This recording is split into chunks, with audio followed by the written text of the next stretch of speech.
Welcome to today's special Roots Magic webinar. My name is Michael Booth, and I'm Vice President of Roots Magic and one of its developers. And this evening we have a special treat. I am once again joined by the lovely Louise Cooke. And of course, Louise Cooke is the producer and host of the Genealogy Gems podcast, which is an online genealogy audio show which you can listen to at www.genealogygems.com. She's also the author of the new book, The Genealogist's Google Toolbox, and the DVD series, Google Earth for Genealogy, which are both available at www.googleforgenealogy.com. She's also an international conference speaker, a writer for Family Tree Magazine, and an instructor for Family Tree University. And she's also just an all-around fun person with a great enthusiasm for genealogy. And tonight's topic is Google Earth for Genealogy. And in this webinar, you're going to learn how to harness the power of the free Google Earth software to unlock mysteries in your research, from unidentified photographs to how location looked 100 years ago or more.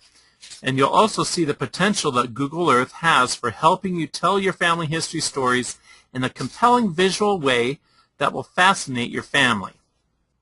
Without any further ado, I will turn the time over to Lisa. Thank you so much, Michael. I'm wondering, do you want to run the poll questions that we had? Yes, let's run those poll questions. Okay, our first poll question is, have you downloaded Google Earth and used it more than once? And go ahead and click yes or no. Okay, and here are the results. It looks like 65% said yes, and 35% have said no, meaning they've never downloaded or used Google Earth more than once. So about 2/3 yes and 1/3 no. I'm not surprised, but good for you guys. There's so many of you who have already started to use it, but hopefully we'll be showing you some new things as well. Okay, and the next question is, have you wanted to publish your family history but found it to be an overwhelming project that you haven't been able to complete? Yes or no? And it's about the same. 60 in terms of have you want to publish your family history but found it overwhelming. 67% said yes, so again about 2/3, and 33% said no. And you may be wondering why a question like that with Google Earth, but I want to share some ideas with you that I have, because I know so many people would like to in some way share their family history or get things published, and I think that this offers us a pretty cool way to do that. So, okay, very interesting. Lots of people dealing with that. And the last question, do you have people in your family who get a bored, glazed-over look on their face when you start talking about family history? All right, you guys, be honest. Got to see how common this is. And the results on that, asking, do you have people in your family who get a bored, glazed-over look on their face when you start talking about family history? 85% said yes, and a fortunate 15% said no. And so I imagine that 15%. Yeah, that 15% is lucky, huh? They're either lucky or they don't talk to anyone. Well, that could be too. That could be too. Okay, great.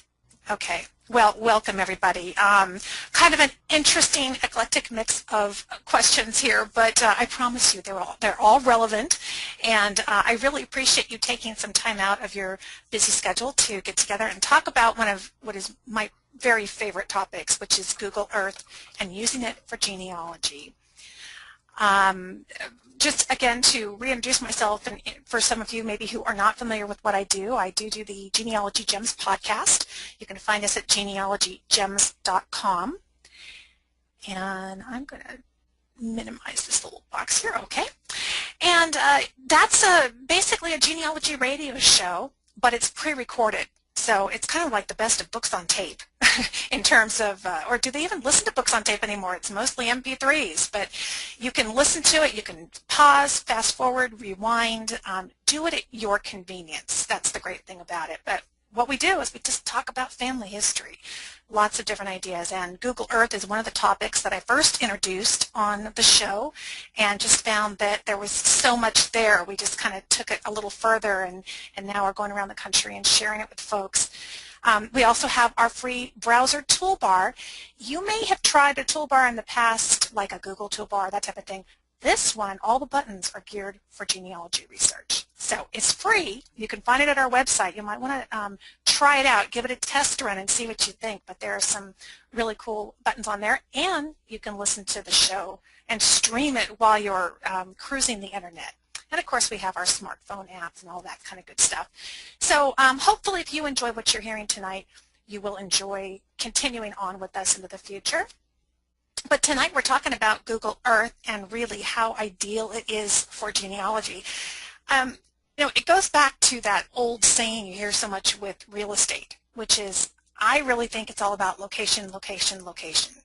Because if we think about it, the records that we retrieve, we have to know a location, don't we? We have to know the country, the state, the county, the different jurisdictions, migration patterns, all the different things that have gone on, the things that we're tracing in terms of our family history, they really are so location-based. And that doesn't just limit us to strictly maps. And that's one of the things I'm hoping that you will kind of sit back and just take in during this presentation. We're going to go beyond just talking maps. It's so much more than that, and I think you'll see that kind of unfold tonight. But rather than worrying about, you know, I'm going to show you lots of specifics, how to do things step by step, so you'll definitely see that tonight.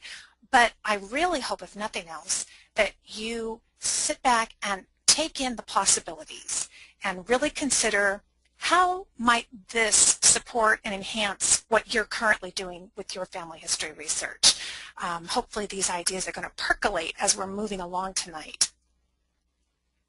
One of the reasons, you know, well, there's actually several, why Google Earth is so ideal for genealogists. Of course, we love it because it's free. And, of course, so many of the products and the tools that Google offers are free, and Google Earth is certainly one of those. It's a very three-dimensional type view of our ancestors' world. I like that. I'm a very visual person. I like to see things in context, and certainly it offers that.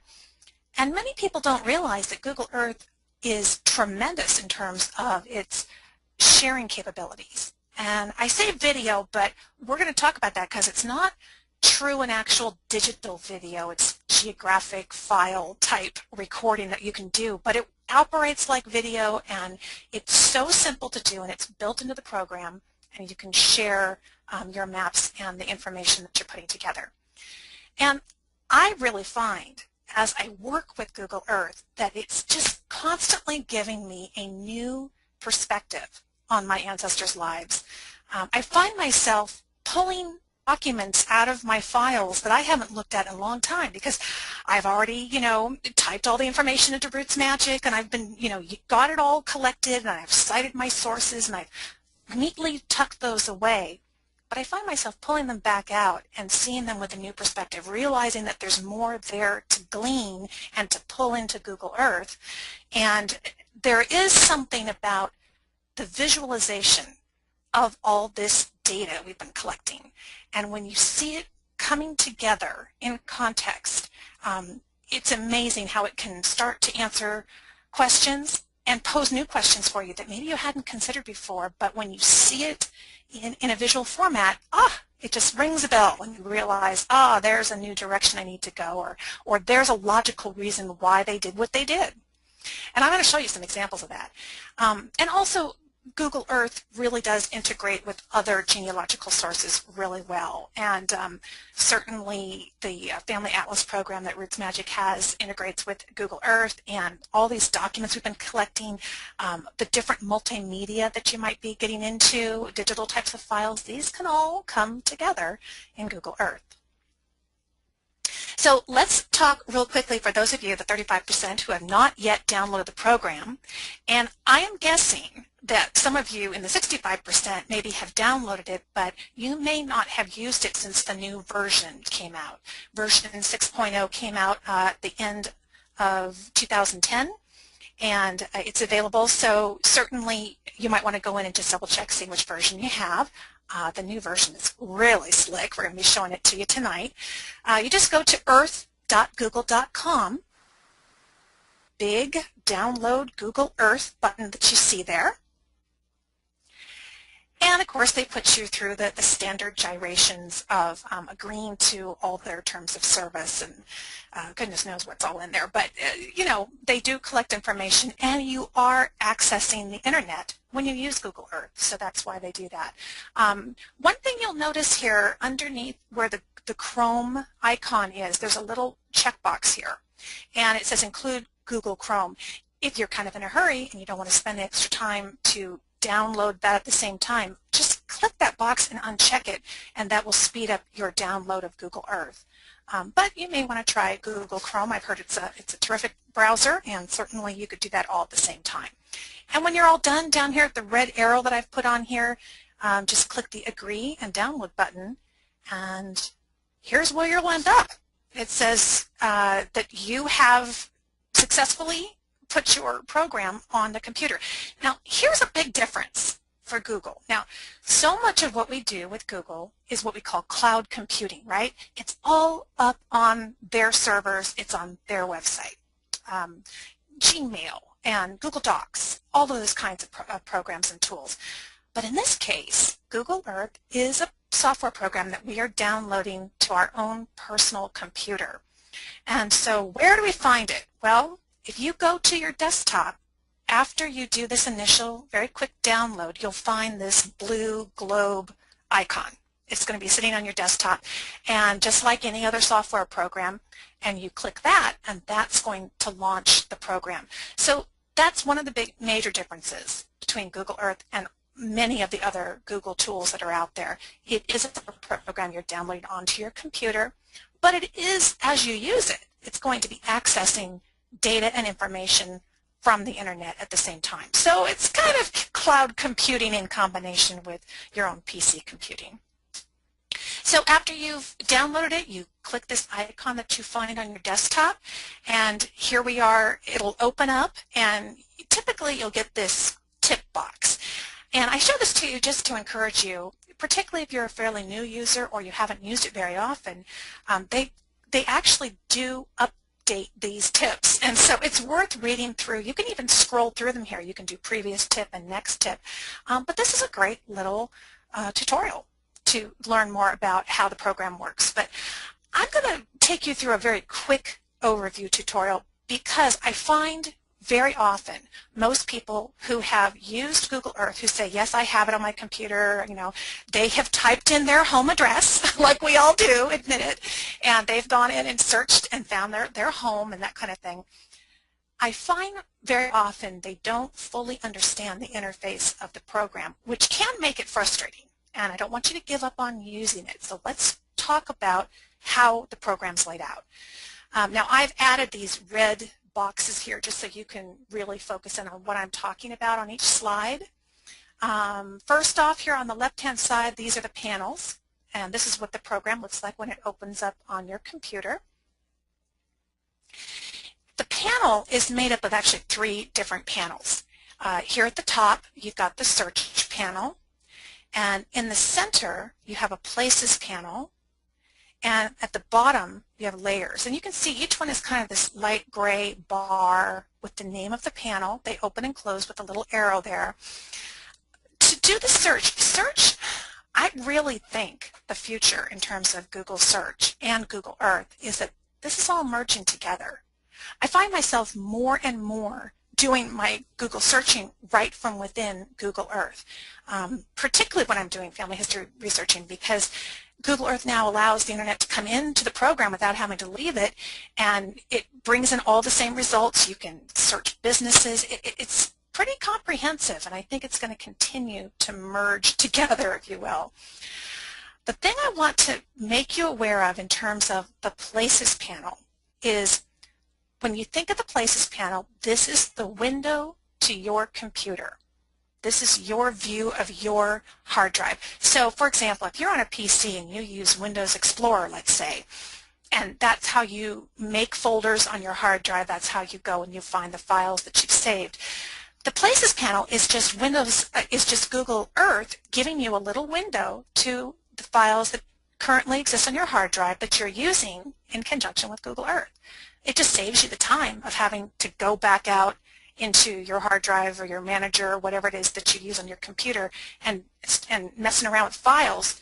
You can organize and create files and folders right here from within the Places panel, right from the convenience of Google Earth. So this is the window to your computer. So when we get down to the Layers panel, this is the window to the Internet.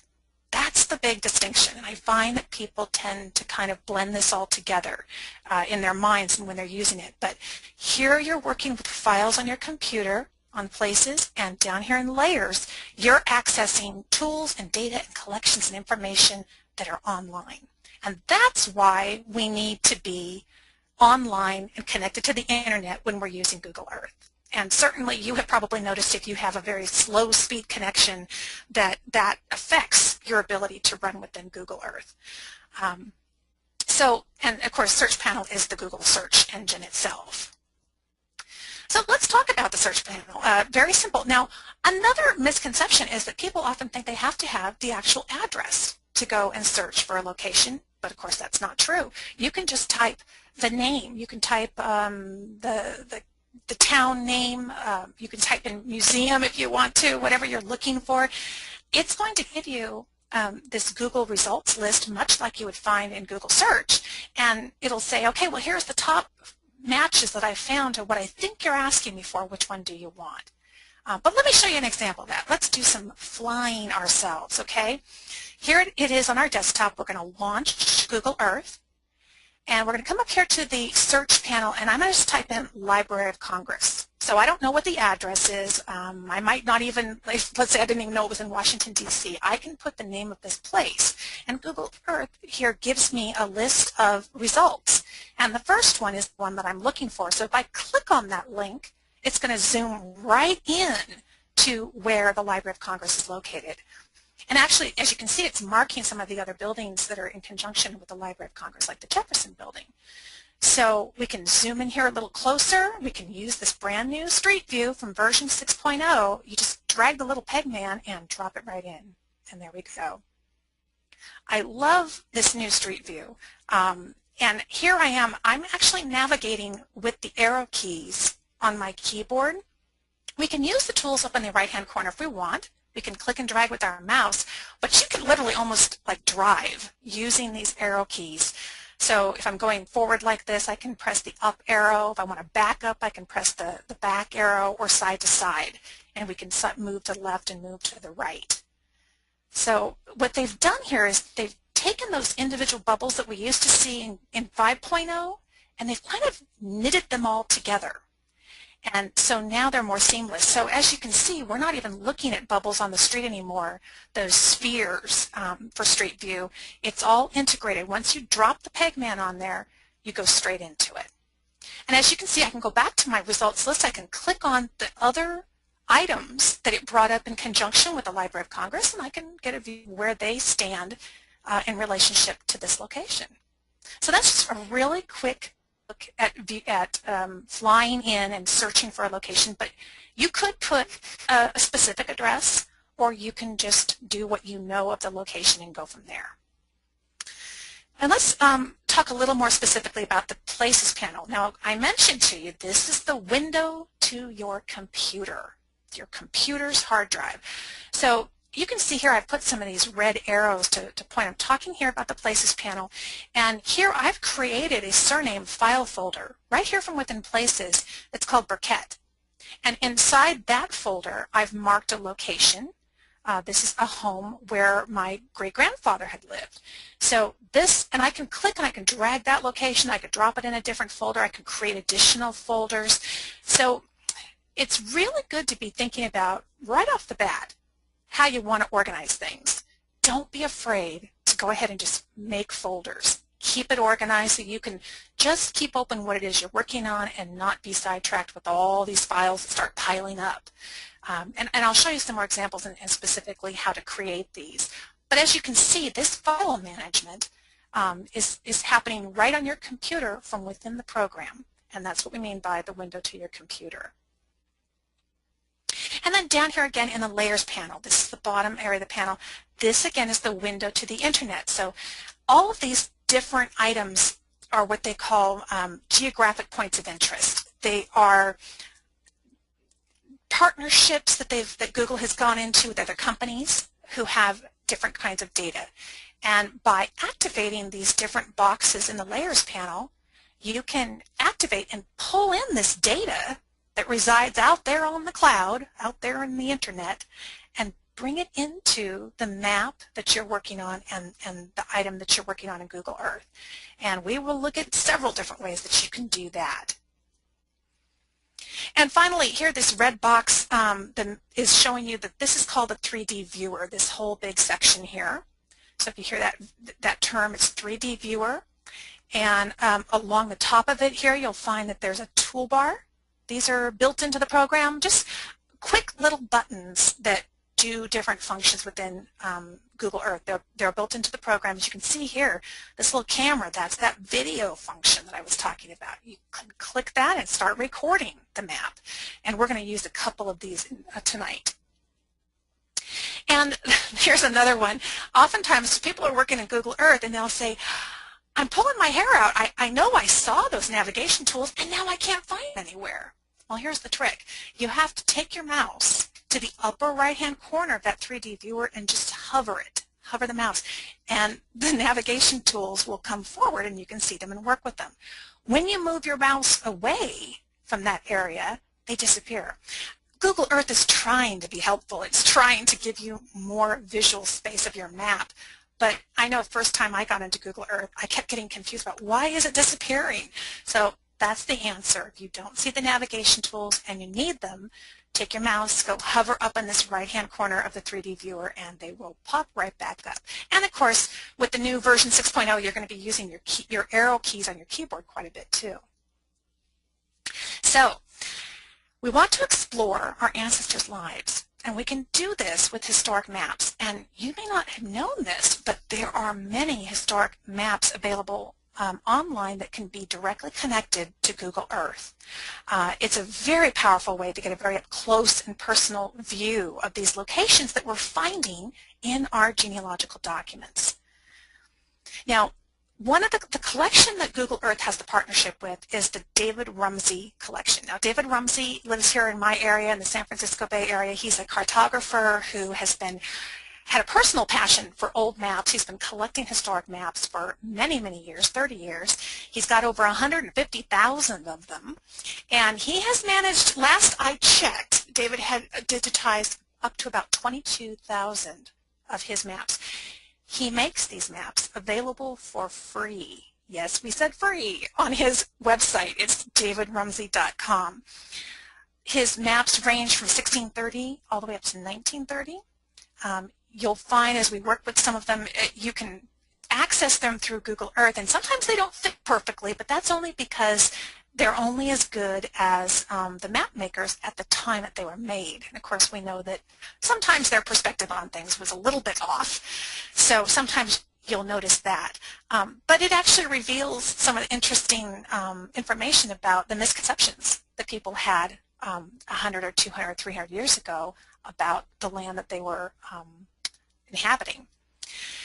Now, Google Earth has this agreement, which I think gives them access to about 150 of the 22,000 digitized maps. They asked David to go in and kind of pick what he thought were 150 of the most significant historical maps in his collection and make them available through the gallery, through that layers panel that I was just showing you.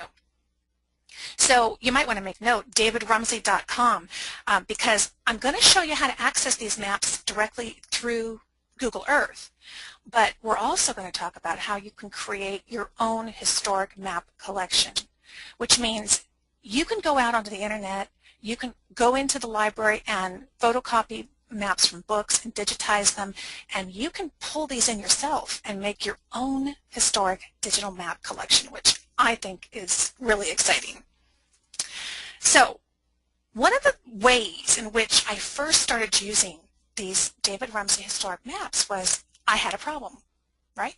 And a problem is a wonderful way to get us started using a program that we're new and unfamiliar with, and this is how I got started with Google Earth. I had a photographic mystery I was trying to solve, and it was this photograph here. This is a photograph of my great-grandfather, Charles Allen Burkett, and he is holding my grandfather in his arms in San Francisco, and I inherited this picture from my grandmother, and I've always wondered, where was this photograph taken? Now, my grandma was awesome because she actually wrote on the back the names of the people, and I think she put San Francisco in there, but after having done some research on the family, and I remember looking at different census records and some family stories, I knew they had moved around a little bit.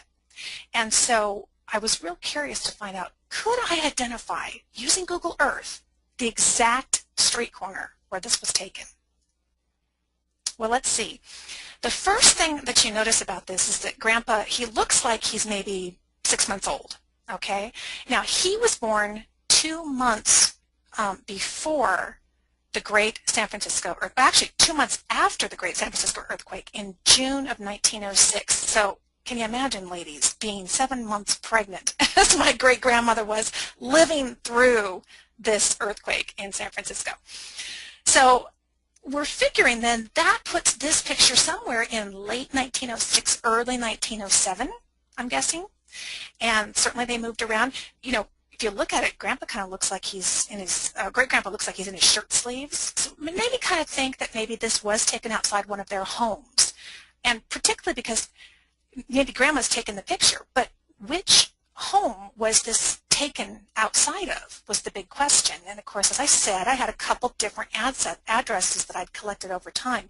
So we're going to start with the records, and I love this because it brings us back to some records that we haven't pulled out for a while. Now, I knew that in 1906 that at some point they lived at 1144 Kentucky Street. So I thought, I'm going to try and do a little more digging and see if I can find other records close to 1906. Here's the 1910 census, and as you can see in this yellow highlighted area, Connecticut Street is listed right there, 288 Connecticut. Here I located the 1907 voters registration, and sure enough, Charles Burkett is listed here, and again, he's at 288 Connecticut, and this is 1907. So this is terrific because now I've got two dates right on either side. I've got 1906, the 1144 Kentucky Street that I already knew about, and 1907, I've got him at 288 Connecticut Street. So we're going to Google Earth, and we're going to do an initial search for the first address. Okay, so I went in and I typed in 1144 Kentucky, San Francisco. And you get all excited and you click the zoom button, you know, the magnifying glass button, and you zoom on in there only to find that you end up in Vallejo, which surprised me because I was trying to go to San Francisco. But what Google Earth did was it took me to the closest 1144 Kentucky that it could find to San Francisco, and that happens to be in Vallejo, which is on the other side of the bay. So that tells me that in today's modern map, it no longer exists. So if we come down here to the gallery, let's see if we can't find an old map and see if it existed. We find the David Rumsey historical maps. We just click that little box to activate it, and you can see these icons. They just pop up on your screen. And if you hover your mouse over each David Rumsey icon, you can see the year. Love this. So this first one is 1915, San Francisco. And if you click on it, it gives you this, which tells you what website it came from. It shows you what the map's going to look like. You could click and go straight through to David Rumsey's site from there if you wanted. But I'm going to click on the thumbnail map, and don't you just love it? It automatically overlaid it perfectly onto San Francisco, onto the modern day map. So all of a sudden, I'm looking at today's San Francisco, where I'd like to find that location to today, and I'm looking at 1915. So I thought, now, it's possible that 1144 is no longer there, but is there still a Kentucky Street?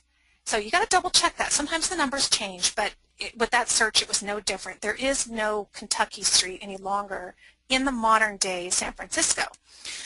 So that means we're going to have to do a bit of foot traffic, a little shoe leather investigation here. So I love this because you can zoom right into this map, and the quality and the high def of these maps is really amazing.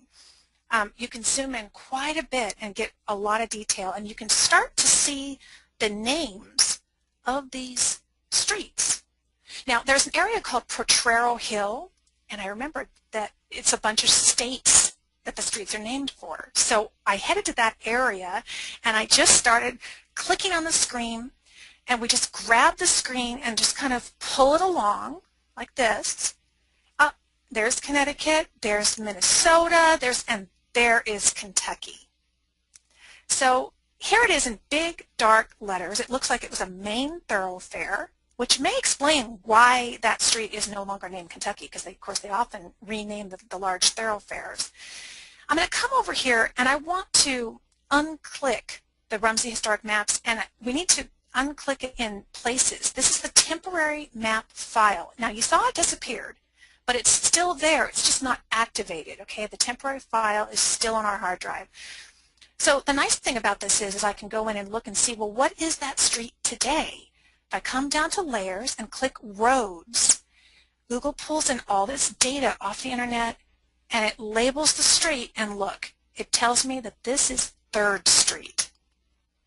So for the first time, very quickly, I finally know where this location is today. That what was once Kentucky Street, the address I once had, is now 3rd Street. So we're getting closer. Now, the next thing to do is to really take a look at this area, and you'll learn a lot. I mean, look at the detail on this map. It's incredible. It's near the port. Makes sense. He had just come in through the port around the turn of the century, and he, I know, worked for the railroad. He worked on some streetcars, and if you look, it says this, the 23rd Street Car Barn. This is where the streetcars came and they stored them.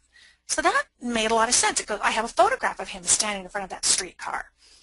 But this area doesn't really make me think of the photograph, does it? Because the photograph looks very residential. This is your typical Victorian housing San Francisco neighborhood, and you can kind of see off in the distance there's more of the city. It doesn't really look like the waterfront.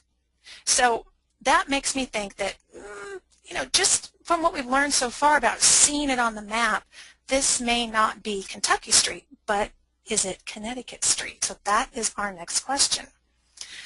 So what we'll need to do is go back in and check on 288 Connecticut Street in San Francisco. See if we have any more luck locating that address, which we got off of the voters registration and the 1910 census. So I'm going to go back up to my Fly To panel and type in the specific address and keep my fingers crossed. And when I click that search button, it zooms right in, and happy dance, genealogy happy dance. There is a 288 Connecticut Street. It still exists. Right off the bat, click the place mark button and mark it. You'd be surprised how easy it is to get lost in a Google Earth map. And I am directionally challenged, so this was important for me.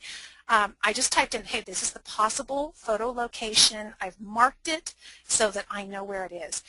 Here's our navigation, you know, tools. We can zoom in and out, but you can see you can get pretty close with the satellite view. But Street View, Google Street View is really what's going to make the difference. You come up here and you see this little yellow peg man. That is the Street View icon. If you click on it and drag it over and just hover it over the map, all these blue lines come up. That tells you Street View is available. And if you drop it, I'm going to drop it right here in the intersection at Connecticut Street, because we don't know if it gave us the exact house of 288, but it's pretty darn close. Here we are on Connecticut Street. Gorgeous view. And In Street View, again, we can drive around using our arrow keys. We can drive forward. We can drive back. We can turn left and right. And you can still click on this image and drag it if you want to, swing it around. Here, now you see it tells us right here off the bat, we are on 18th Street now. So at this intersection, and you can see it up here in the upper right hand, oh, this guy didn't know he was in the picture. Hi! Surprise, you're forever immortalized in Google Earth. Here it tells you you're on 18th Street and Connecticut Street. This is the intersection. So right there, we can narrow it down that we don't need 18th Street. We're going to focus our attention on this direction for Connecticut Street and the other side of Connecticut Street. Because when Google Earth marks 288 Connecticut, it doesn't mark it at the front door, you know. It said it was here on the corner, but it wasn't exact. So we need to hone in on it ourselves.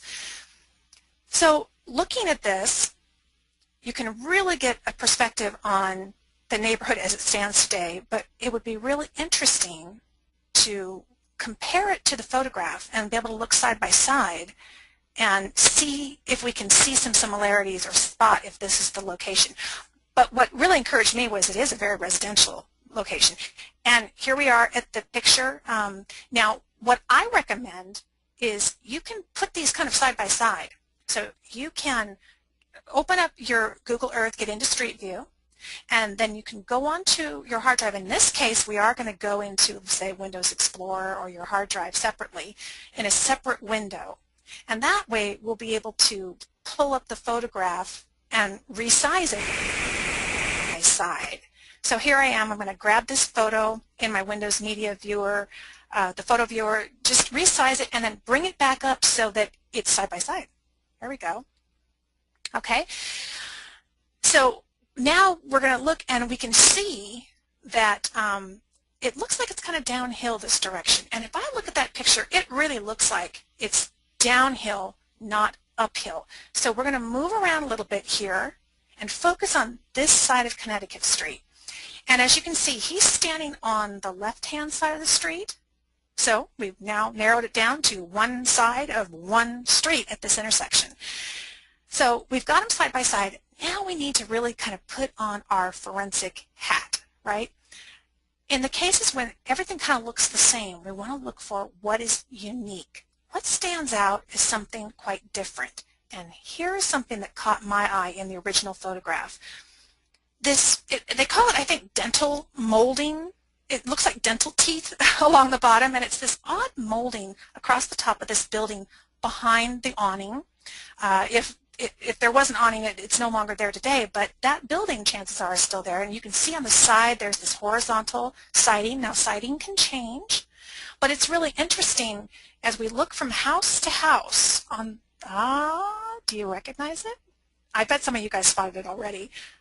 There, that looks exactly the same. And not only does it have that interesting molding across the top, but it has the siding, this side where it juts out about a foot at the top, and then it juts back and goes straight down. And that really does line up with the house here.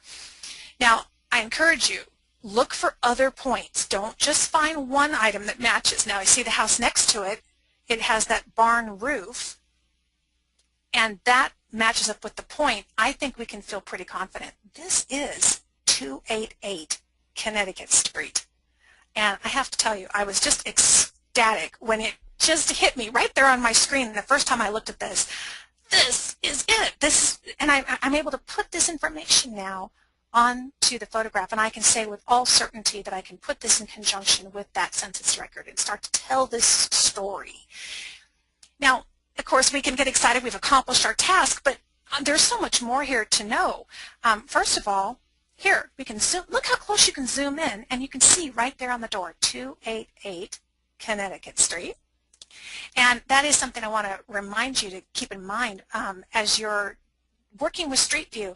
You'll find street numbers painted on the sidewalk. You'll find it like here on the post at the blue house next to it, 284. And the story in my family was that Grandpa had a small grocery store and they lived upstairs. This building looks perfect for that. And here's the door that is the entrance to the little apartment upstairs. So for the first time, that oral history matched up with Google Earth, with the photograph, with the documents. It's all coming together. And of course, I noticed in that photograph there were these gorgeous Victorians down at the end of the street. I just had to come down here and see them for the first time myself. I only live about an hour away from San Francisco, but, you know, I didn't have to wait. I could be in my jammies at night and go in here and check out the neighborhood.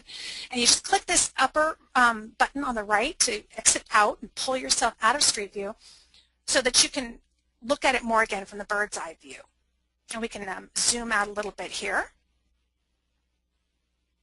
Now, you've had a chance to kind of visit the neighborhood where the photograph was taken. We've identified that. But that's today's neighborhood. Wouldn't it be interesting to go back and visit that neighborhood as it was back when the photo was taken? If we come back to our layers panel, click the gallery and open up Rumsey Historic Maps, the icons will pop back up. If you don't see them, you can pull out a little bit. You'll see them there. And just click on one of the icons to open the map back up. Click on the map.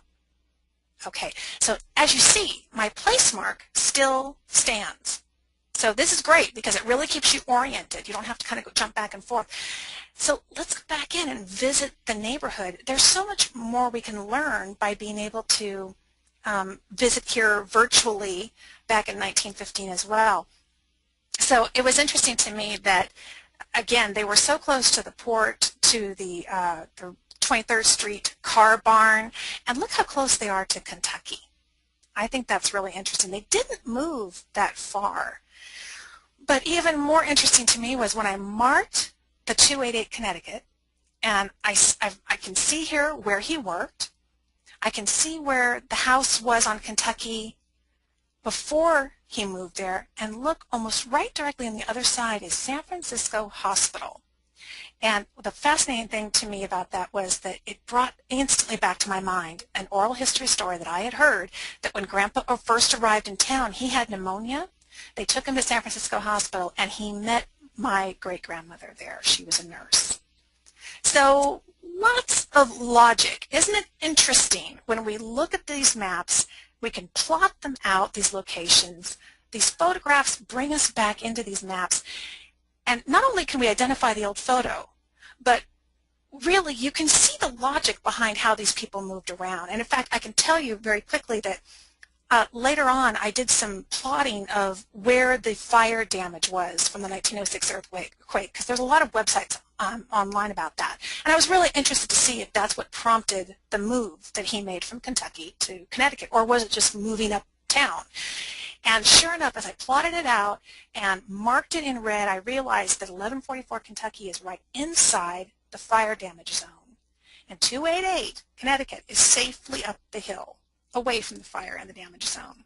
So people didn't do things for no particular reason. There was lots of logic and lots of reasoning behind it. And in fact, I got digging back into my collection and I found this photograph. This was taken a couple years later. In fact, they lived kitty corner across the street at this point. But here's Grandpa. He's now in his sailor suit. He's probably, what, 3 years old with his sister and the cousins. There's that house, telling me again, that same building. And for the first time, I can now say with all confidence, this is the awning of the grocery store that they told me about so many years ago.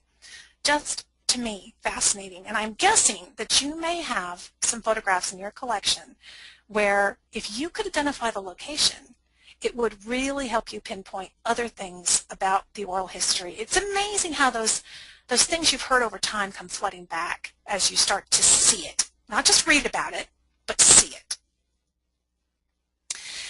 Okay, well, that's just one example of how these old maps are out there in the David Rumsey map collection in the gallery, that you can use them, that you can do interesting things that really aren't mapping at all. That exercise wasn't mapping. We were identifying old photographs. Who knew?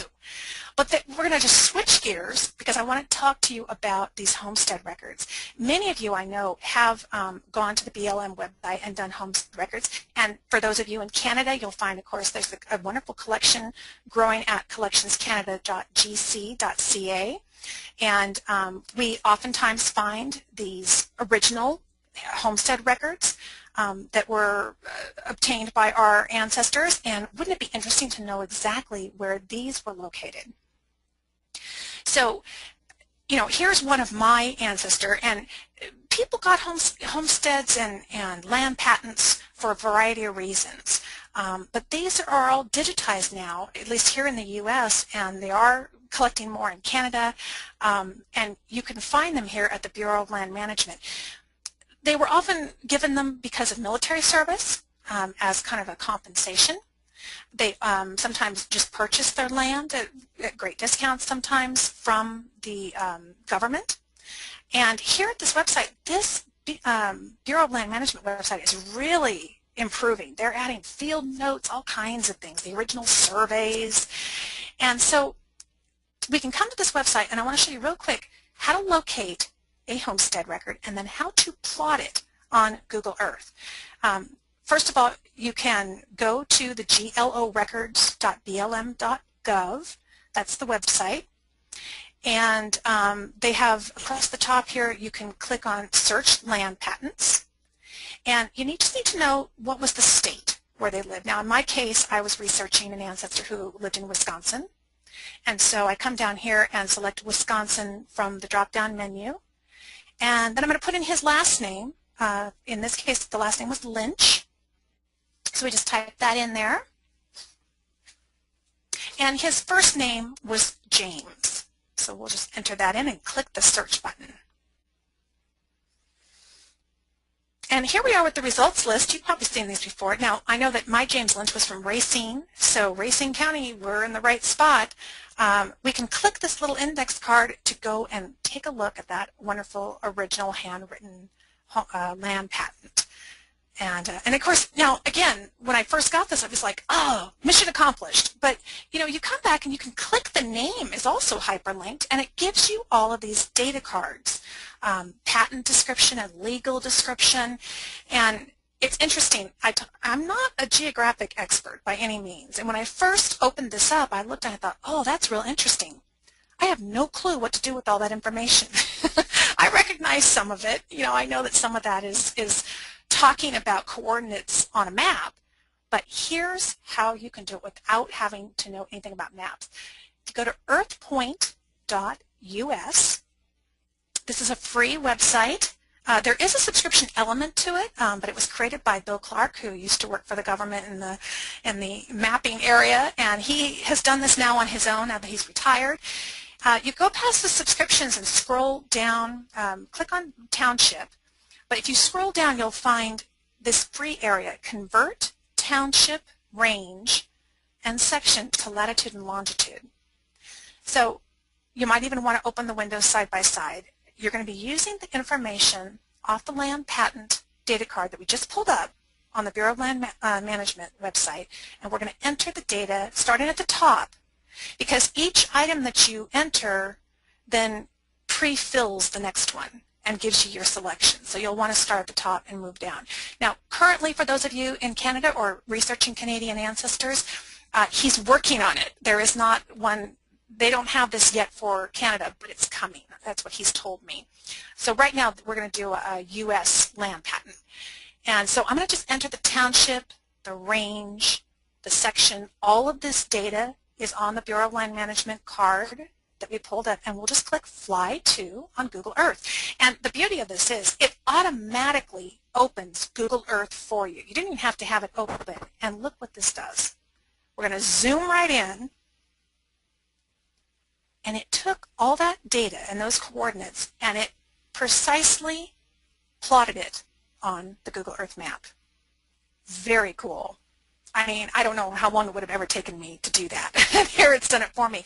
And as you can see, there's two different boxes here. The orange one is the entire township, and the purple one is the section. Okay, so this is section 34, and if we click on the little ball in the center, it tells us there's 642 acres within section 34. And we're going to focus on section 34 because that is the section that he bought his land, but he didn't buy the entire section. And in fact, you have to go back to that original handwritten record. That's where it's going to say, you know, James Lynch got the northwest, western 80 acres, which is over here on the left. We're going to take our street man and we're going to drop it next to the buildings that seem to be closest to this 80-acre section in this upper northwest corner, so we can zoom in and for the first time see the homestead where James Lynch had once lived. I don't know when I'll get to Wisconsin, but and there's not a lot to see. Sometimes you go out to these rural locations and we see the dirt road and the gate and leading to it. But from satellite view, you can see the buildings. It depends on the foliage and that kind of thing. But you can just click and drag this picture around and just see the area, see what the landscape looks like. This is a lot further than we've come before. And don't you love it? It actually shows you on the screen. You are at 5377 90th Street. Oh, it's so difficult sometimes to get rural street addresses. And for the first time, I now know what the exact address is today in modern mapping for this old homestead of 150 years ago. And as you can see, we can zoom in pretty close and see the pond on the property, and some of the buildings may be new and that kind of thing, but in general, it doesn't look like a lot has been added since way back then. But that is just a quick look at how you can take a record like a land patent that you thought you had exhausted, you thought you had just done everything with it that you could, and here we can do so much more. And that's just a really quick way of doing that. So I showed you historic maps, and you can imagine perhaps there is a plat map for James Lynch's property. Maybe there's an old map from 1850 for Wisconsin, but maybe it's not included in the Rumsey historic maps. And in fact, you might be a little disappointed when you go in and realize that while we found some fantastic maps for San Francisco, oftentimes it's spotty where they're available. So we need to look to other places for maps. I did an article for Family Tree magazine, and I found the top 6 digital map collections online, and in total they totaled over 500,000 free maps online. You simply do searches, and they were not exclusive. Like, I could go to Australia and find fantastic maps in the Australian digital collection for the U.S. and vice versa. It's just like a library. Things come from a lot of different directions. Here's county atlases. You can check out this for Canadian research. The digital library at mcgill.ca. They have their county atlas project, and they've got some maps there that you can do. Plat maps. I have gone to my local National Archives and photocopied a plat map from a book that was 150 years old, and then come home and done a really high resolution digital scan of that map, and you can create your own map overlay. So I saw the David Rumsey Historic Map Collection. I said, I want the Louise Cooke Historic Map Collection because I have a lot of maps and I would like to have them in Google Earth. So let me show you how this works. Here's what the David Rumsey map looks like, and it's very detailed, but we can do this ourselves with something like this, like a plat map. And of course, so many of these are wonderful because they even list, the name of the person who is living on that property, and you can really start to see them side by side, and who is living next to who, and look at that in conjunction with the census. But here is the map that I photocopied out of a book at the Sutro Library and digitized and have added to Google Maps myself.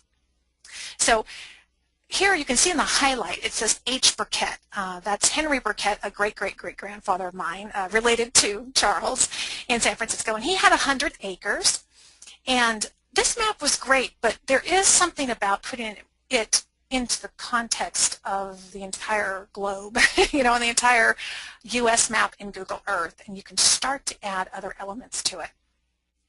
So when you have this digital image, it's going to be saved on your hard drive. And you're going to need an overlay to bring it into Google Earth and add it to the overlay and embed it, if you will. What I do is, you can go to any website like this. Here's a free website, and you can do right-click on the map, do Save Picture As, and you can save it to your hard drive. Sometimes the digital image is not as clear as you'd like it to be, so when you zoom in, you're not going to have the same clarity, but that is one way of getting maps, and then of course photocopying them and that type of things. So if we come in here to Google Earth, how do we set up our map? I'm going to search, we'll fly to, do a search on the location, but the first thing I want to do is to create a folder. Right-click, Add Folder, and here's this dialog box. I want to have this as my historic map collection. So remember I said, let's keep organized right out of the gate. So I can put in here the description, and I found after a while that I really wanted a folder for each surname and not just one big historic map collection, because really we search by the family line that we're looking at. So I come up here and I say, okay, well, that map was from Wayne Township in Randolph County, Indiana. So I just type in what I know and do a search, and we're going to fly right in. And here we are at Wayne Township. And let's see, we are going to put an overlay. Come up here, click the Add Image Overlay button. That brings up, and of course these dialog boxes all look very similar. But you can go into places and you can click on the folder where you would like this map to go, and you can also do it from here. You can right-click and say, I want to add an overlay, either way, from the toolbar or from the menu in My Places. But when we add this, you can see right off the bat those green lines. That's going to hold our map. We're going to name it. So this is the Wayne Township 1882 map. And let's cite our sources. The description area is the perfect place to do that.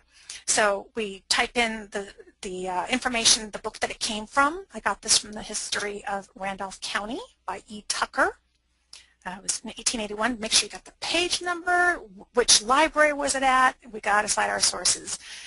Gosh, you know, it'd be awful to lose it, but we'd be able to go back and find it again.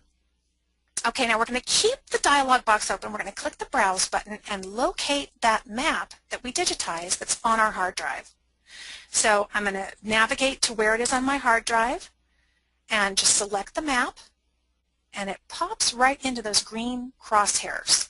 Okay, now don't close the dialog box. I did that the first time I did this, and you cannot edit your map if you do. So you need to leave it open. You can resize it.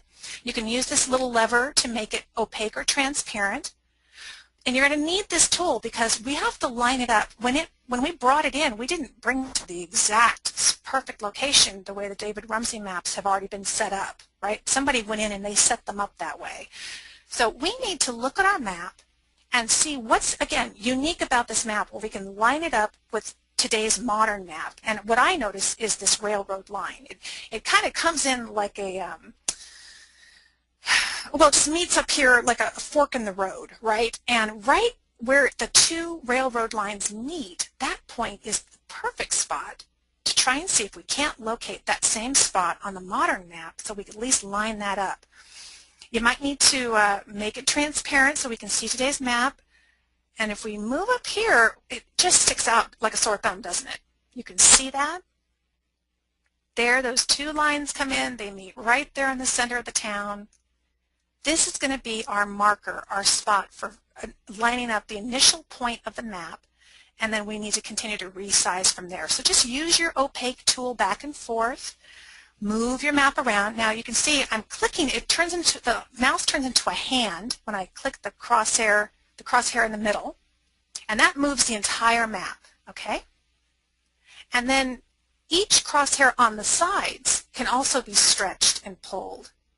So we just keep playing with it back and forth until it really lines up properly. And you start to notice, oh, this map is not as large as the Google map behind it. So don't be afraid to pull and push and pull.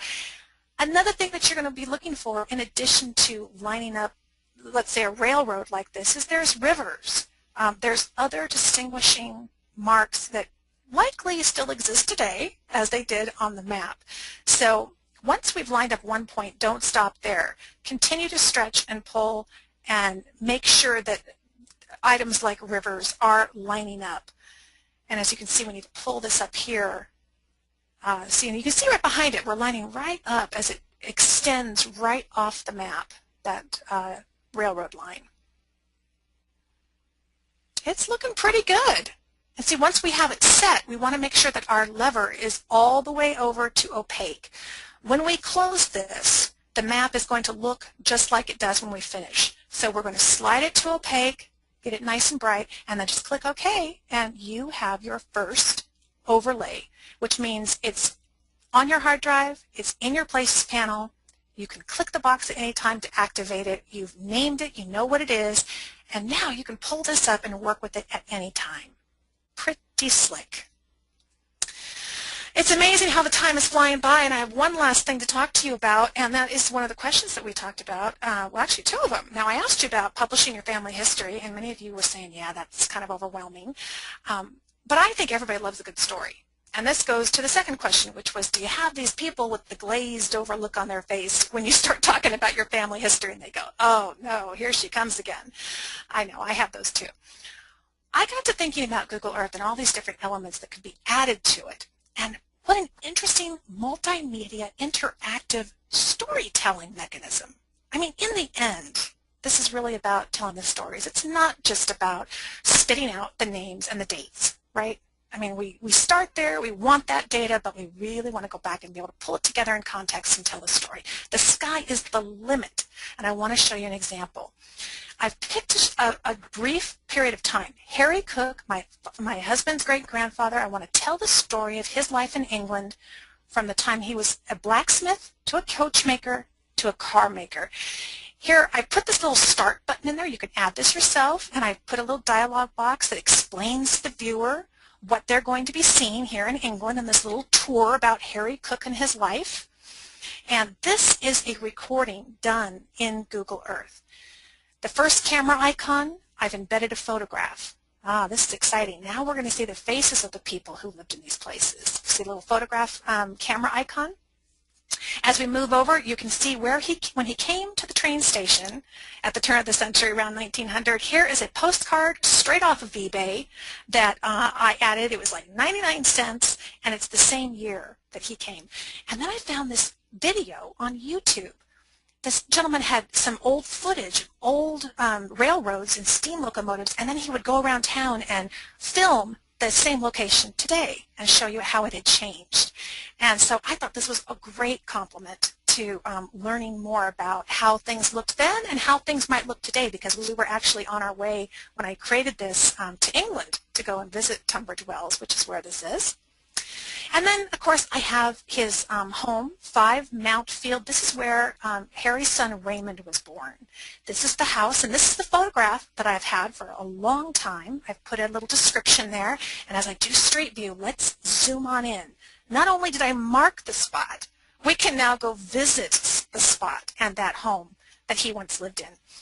And new in version 6.0, you can now access the original photograph that was embedded in Street View, which we weren't able to do before, which I love. You can really look at it side by side.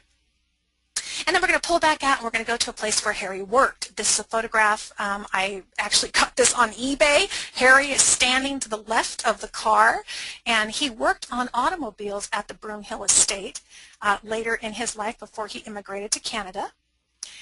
And then here in England, in Tunbridge Wells, we go to a location I found on the census, which is 13 Newton Road. And you can see Harry Cooke, coach builder. At this point in his life, he was building coaches before the automobiles came into town. And again, I can click and grab this Street View and drag it, and we're visiting. We're visiting a census. Isn't this cool?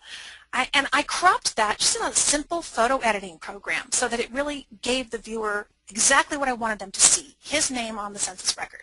And here we are using our arrow keys. We're driving through Tunbridge Wells and seeing what it looks like today. And we were very fortunate to have been there back in February. I went and spoke at the Who Do You Think You Are conference, and now I can add my own video of my husband, walking up to these locations where his great-grandfather and his grandfather once lived. And this is just a very quick tour. I just want you to get a feel for what's possible. There's so much that can be told.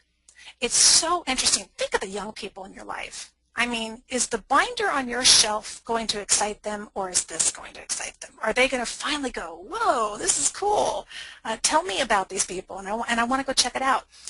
what's interesting is when you click that record button in the toolbar and you just visit each location, it's kind of videotaping it for you. You can even record your own narration and tell the story along as you go. But the amazing thing is, this geographic video file that gets captured, you can simply email that to your friends, your family. They click on the attachment, it automatically opens Google Earth, they take the tour, and what's really amazing is they can stop at any time and click on the map. And let's say they want to stop and they want to explore that little area. The video pauses and they can go in there and dig around in Street View and do whatever they want, and when they click resume, the video just goes back and keeps going. Can you imagine an interactive story, an interactive video? I mean, DVDs can't even do this. To me, it's all about the storytelling, and you can add things like digitize historic maps. I mean, hundreds and hundreds and thousands, it's unlimited. You can add all these old photographs that you have in your collection, genealogical documents, and don't be afraid to do what I do and just make a copy of it as a JPEG and crop it so that it really shows the person that you want them to focus on in that record. You can add your old home videos. You can go to YouTube and find online videos. I found some tremendous old silent films of towns and places, particularly over in Britain, where relatives came from, and added those to the maps. You can narrate your videos. I am actually working on a new DVD that's going to show you how to add audio. So not only can you narrate your video, but you can have audio files where they can stop and click on it and you can tell them more in that location. You know how we go on a museum tour and we have a little headset and you have the audio file? We're going to do that. It's going to be really cool. So I'm working on that. You can add a path, so you could plot out a migration path. We didn't even get a chance to touch on the path tool, but you can show the route the census taker took. You can create these overlays depicting all the different historical data, like I told you about the fire damage of San Francisco. I hope as you're sitting there listening in the comfort of your home that ideas are just popping in your head and you are getting excited about stories to tell. And may I encourage you, just don't try and tell the whole family history. I picked one portion of Harry Cooke's life. I picked his occupation, the evolution of his occupation. I did another one on the naval years of an individual. It spanned a decade. I think one of the problems we get into is we try to bite off too much. Let's keep it short and interesting with a climax to the story, you know, good storytelling techniques, and then shoot these multimedia files off to the people. I think you're going to find that they're going to just be enraptured by the excitement of the story and the fact that it all comes together and they can really visualize it. And finally, I just wanted to show you, you know, I've talked about this. I've had my videos out for a while, my DVDs, and one of my listeners wrote me and he said that he had taken some of these ideas and he had worked on a cemetery in New Gloucester, I think it's in Massachusetts, and he emailed me the file, so I was able just to click download and open it up, and it launched right in Google Earth, and it brought me into this KMZ file, this geographic map file he had created. And yes, the pink markers are the tombstones of the ladies, and the blue markers are the tombstones of the gentlemen, and I think the green markers are monuments. But as you click on a marker, he linked this to Find a Grave, and here, you gotta love this. It's linked, you can click on it, and you can pull Find a Grave right into Google Earth. You don't even have to leave. And here's the site, here's a close-up of the tombstone, here's the information. You could do this with a photograph site. Any website can be linked in and pulled into Google Earth. But this is so cool, and what I thought was interesting was he said he put this on his blog, and he had only marked all of his ancestors, and he encouraged people by putting the name of the cemetery on his blog and everything to hopefully find him and add to it. Download this file and add more to it. And you can do things. You can even go into the free Google 3D warehouse and do a search on tombstone, and you could add three-dimensional tombstones. Oh, we're just getting crazy now, aren't we? You can see how I spend my time. I don't like to sleep because this is so much fun.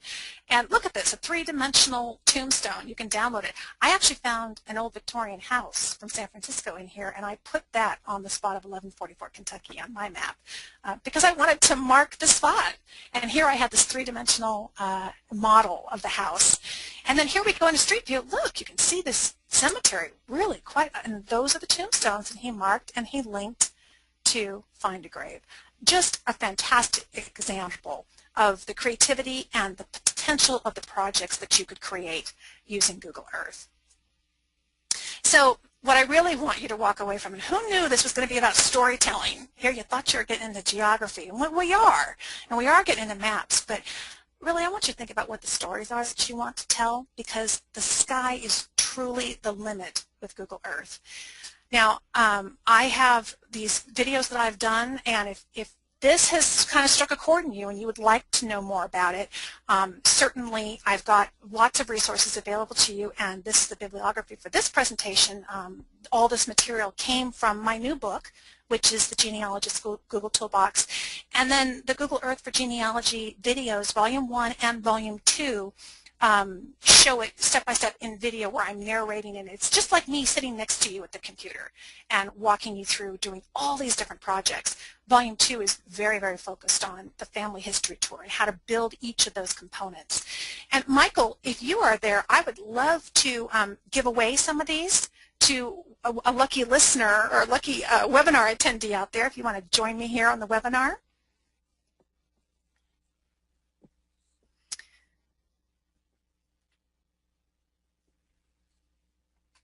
Michael, are you there? Yes, I'm here. Yay! Okay. Well, Michael, I was just, that's okay. I was just telling everybody that the resources that this presentation comes from, this is where they come from, the video series and the book. And what I did was, you can see there on the screen, Volume 1 sold out. Last week we had this mad rush on Google Earth, Volume 1. But we have a new shipment coming in, and we're going to start shipping on June 1st. So we will have these available, and I've put it together today. In fact, I created a new product. It's a bundle. It's on my website at Google for Genealogy, and so you can get the two together. And what I'd like to do is give a bundle away to one of our webinar attendees. Okay. Do you want to do a little hand raising? Yes, this is how we're going to do it. I'll have Lisa pick a number at random, and I will lower everyone's hand. And then when I count down, go ahead and click the button in your control panel to raise your hand, and the person that matches the number that Lisa picks will win. So Lisa, why don't you pick the number first? Okay. How about 288, because that was our street number we were working on today. Okay, we'll do number 288. Okay, so I'm going to lower everyone's hands right now. Don't raise your hand yet. Don't jump the gun. Okay, and when I'm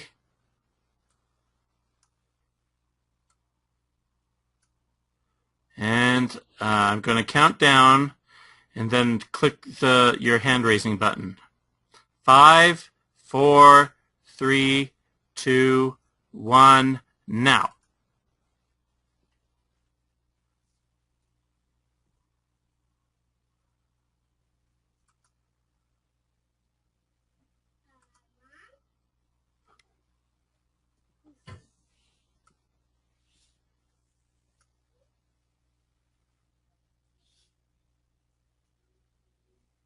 And okay, we have a winner. It is Becky Cooke. Oh, I don't think we're related, but hi. Is it Cooke with an E or without? Without an E. Without an E. Okay. So we have her email address. So well, congratulations. I will get the email address from Michael Becky, and I will be emailing you to get your shipping address, and we will ship out Volume 1 and Volume 2, the bundle together, of Google Earth. So each one's about, I'd say, about an hour and a half of video, broken up into a collection of videos. All the websites that we talked about and that we cover in the videos are linked on the menu.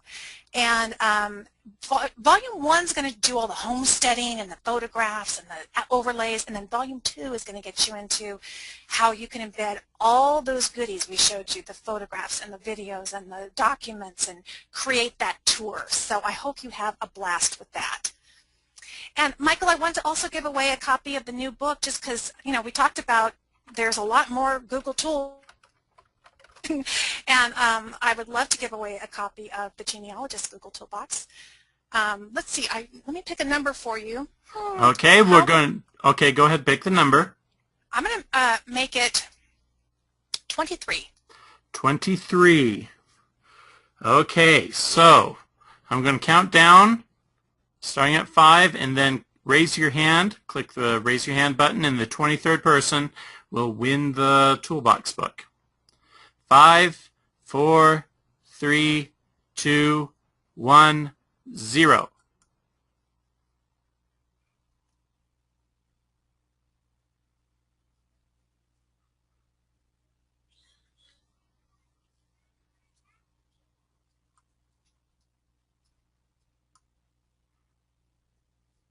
Okay, it looks like the winner is Diane Perrins. Diane Perrins. Uh-huh. Great. And you have an email address for her? Yep. Fantastic. Congratulations, Diane. Diane, I will email you as well and get your shipping address, and we will get a copy of the Genealogist Google Toolbox out to you. I hope you enjoyed it. It talks about Google Earth and step by step, but it also covers a ton of other tools that are all free. That's what I love about Google.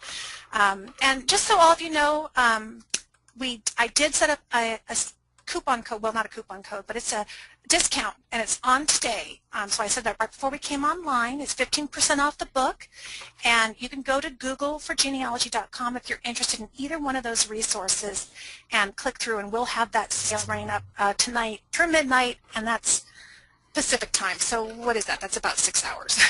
I know we've got people from all over, so I hope you enjoy that. And I've got one more item here.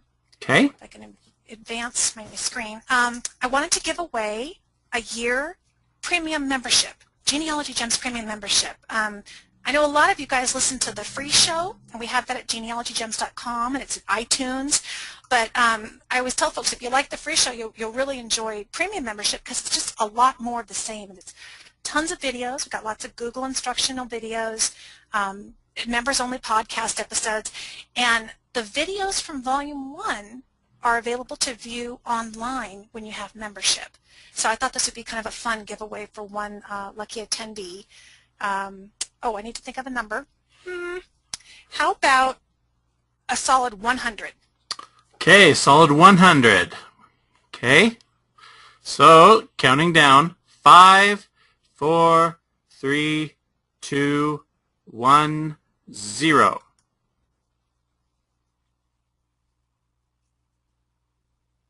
And this will be for a 1 year, 12 months, full access to premium membership. So podcasts and videos and all kinds of good stuff.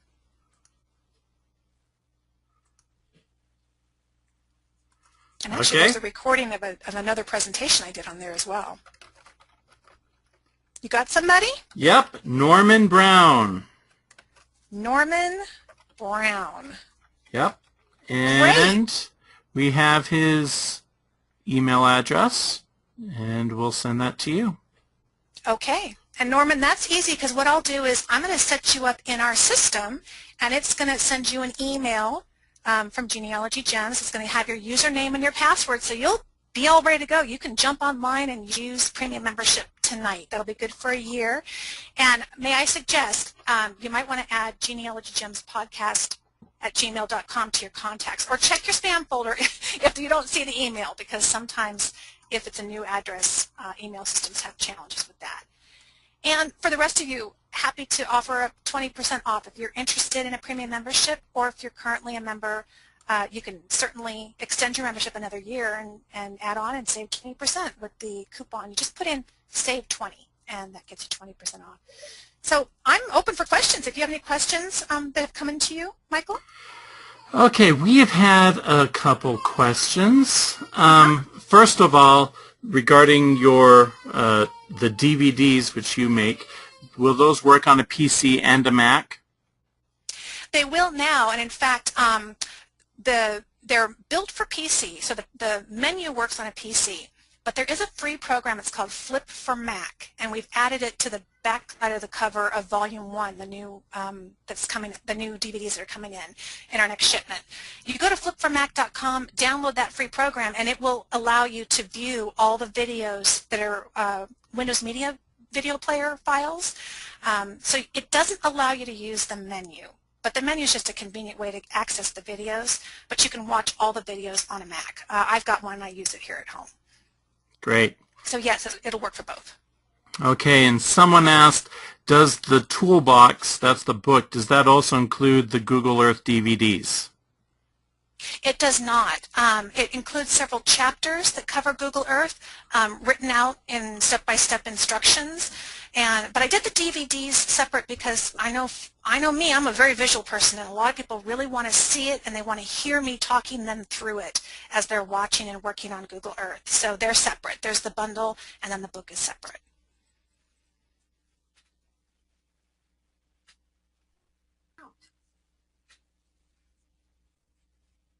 Any other questions? Okay.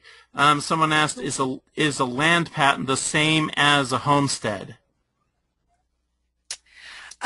Good question. I believe it is, but I am not a land record expert, so there may be somebody else out there who knows. But my understanding is that when somebody bought a homestead or, got a homestead, that they were issued a land patent by the government. And so the records that you find on the Bureau of Land Management are called land patents. Okay. Well, I think that does it for questions. We'd just like to thank Lisa so much. I've learned quite a lot. I've used Google Earth for many years now, and I've learned quite a few little tips. I'm really excited to right as soon as this webinar is done, to try it out and apply some of these tips which you've taught us. And just a reminder that we will have this webinar available to download and to watch on the website at rootsmagic.com/webinars. And thank you and good luck with your mapping. Thanks, everyone.